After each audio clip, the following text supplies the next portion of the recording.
খালি পায়ে কেউ উঠতে পারবে না, খালি পায়ে। রায়হান বলতেছে যে বাজান এখানে অনেক কষ্ট হবে। আমার রাসূলুল্লাহ এখানে 3 দিন ছিলেন, পাহাড় জায়গা করে দিয়েছে, একটু কষ্ট তো করব।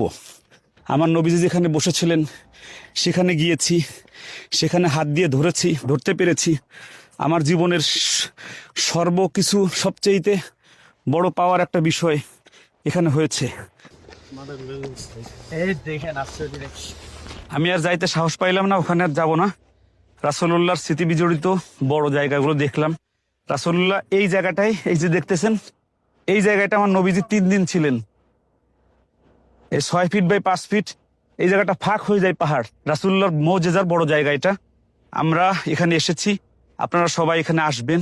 মহুদে আসলে, ওহুদে ওই যারা হাজি হজ করতে আসেন তাদেরকে হাজি সাহেবরা এখানে আনে না সবাই। তো আপনারা